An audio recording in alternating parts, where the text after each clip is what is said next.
চলো ভেতরে চলো। ইয়ার্কি মারার লিমিট আছে।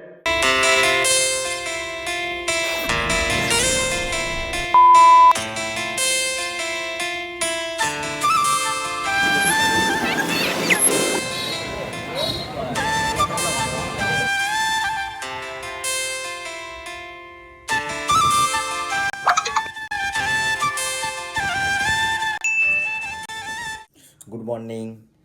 ঘড়ি বলছে এখন 8:05, সকাল 8:05। তো কালকে আমার বউ বলেছে আজকের দিনটা নাকি আমার জন্য খুব স্পেশাল হতে চলেছে। কি স্পেশাল কি আমি কিছুই জানি না, মানে আমিও জানি না, তোমরাও আমার সাথে সাথে জানতে পারবে। তার আগে আমি ওকে একটু চকমা দিই। আমি এখন ওকে ঘুম থেকে তুলতে যাব, আমি গিয়ে বলবো এখন বাজে হচ্ছে বিকেল 5টা। কি গো, কটা বাজে বলো তো? বিকেল 5টা।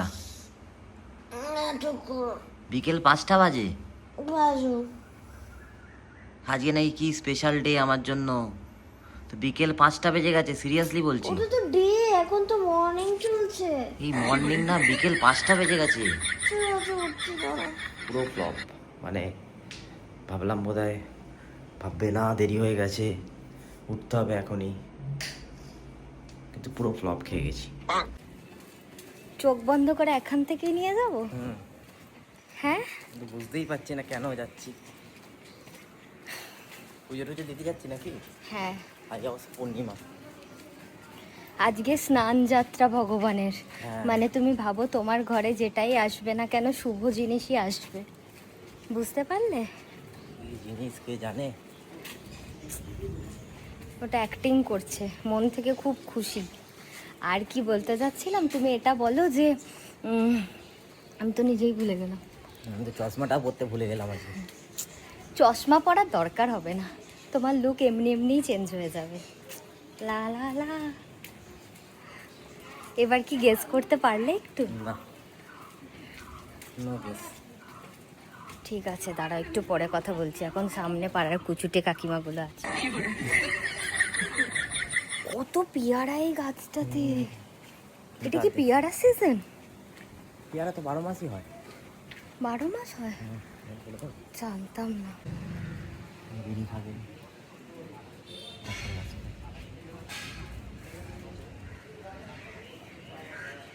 কি গরম। कैसा लगा मेरा मजाक?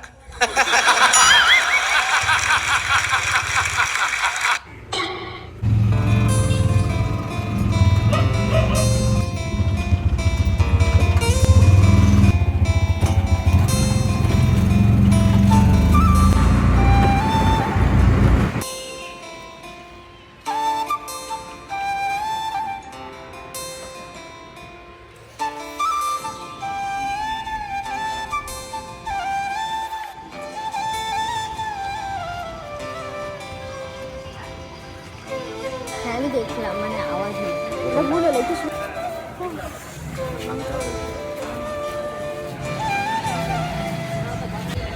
মজা হবে, মজা হবে।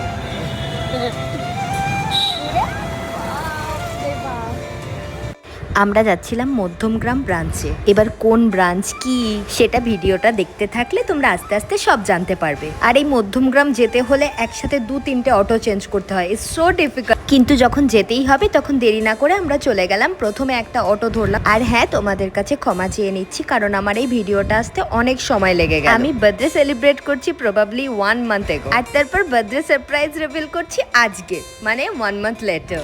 যাই হোক, শরীর অসুস্থতার জন্য আমার একটু এডিট করতে সময় লাগলো। আমার এখন ড্রপবক্সে এত ভিডিও হয়ে গেছে, মানে আমি ওগুলো এডিট করে কখন কি পোস্ট করব আমি নিজেই জানি না। তাই জন্য ভাবলাম আগে আমি এই রিভিলের ভিডিওটা পোস্ট করি, যেমন করেই হোক তাড়াতাড়ি আমি এডিট করে এটা যদি না দেওয়া হয়, কারণ বার্থডের পর সারপ্রাইজ যদি না আসে তাহলে কি আর মজা। হ্যাঁ, কিন্তু এটা তোমাদের বলতে পারি, এই ভিডিওটা দেখার পর এরপর আরও ইন্টারেস্টিং একটা ভিডিও আসতে চলেছে। আর এপিসিটা দেখালাম কারণ এটা ছিল আমার বরের কলেজ, এখান থেকেই ও ব্যাচেলার কমপ্লিট করেছে।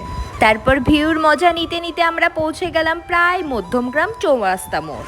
আর নেমে সেই আবার একটা অটো ধরা।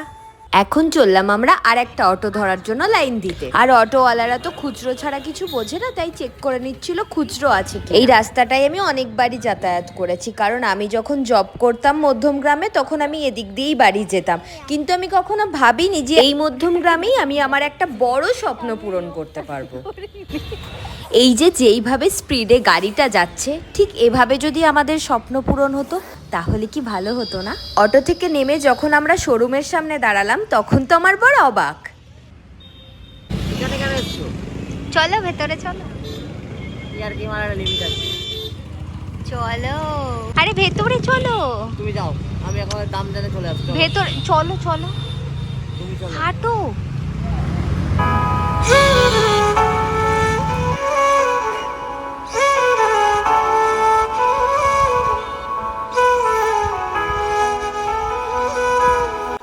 কি কিছু বলো, তুমি চুপ করে আছো কেন?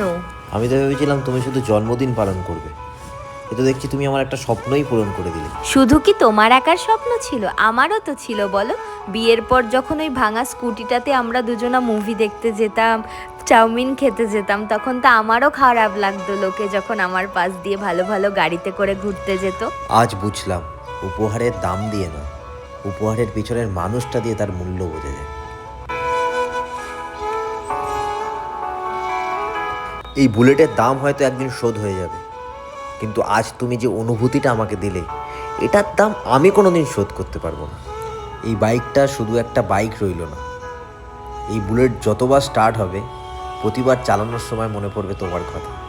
এই বুলেটটা পেয়ে আমি যতটা খুশি, তার থেকেও বেশি খুশি এটা ভেবে যে আমার জীবনে তোমার মতো একজন মানুষ আছে। বুলেটটা হয়তো সবাই দেখবে, কিন্তু এর পিছনে যে তোমার ভালোবাসা আছে সেটা হয়তো শুধুমাত্র আমিই অনুভব করতে পারবো। জানো, আমি হয়তো এই কাজটা কমপ্লিটই করতে পারতাম না এই দাদাটার সাথে না থাকলে।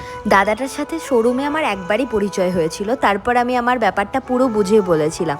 দাদা তখনই আমায় বলেছিল, তুমি কোনো টেনশন নিও না, তুমি যেটা যেটা বলবে আমাকে আগে থেকে জানাবে, আমি সব কিছু রেডি করে রাখবো।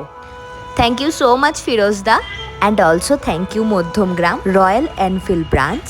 এটা কোনো প্রমোশনাল ভিডিও নয়, এটা আমার একটা স্বপ্ন পূরণের ভিডিও ছিল। যদি তোমাদের ভালো লেগে থাকে তাহলে একটু লাইক, কমেন্ট, শেয়ার করে সাবস্ক্রাইব করে দিও আমাদের এই চ্যানেলটিকে। আমরা চেষ্টা করব এরকমভাবেই আমাদের ছোট ছোট ভালোবাসার গল্প নিয়ে তোমাদের কাছে আসা। তাহলে এখন আসি, আবার দেখা হবে নতুন একটা গল্পের সাথে, নতুন কোনো ভিডিওতে। চলো টাটা, ভালো থেকো সবাই, সুস্থ থেকো, আর এভাবেই আমাদের পাশে থেকো।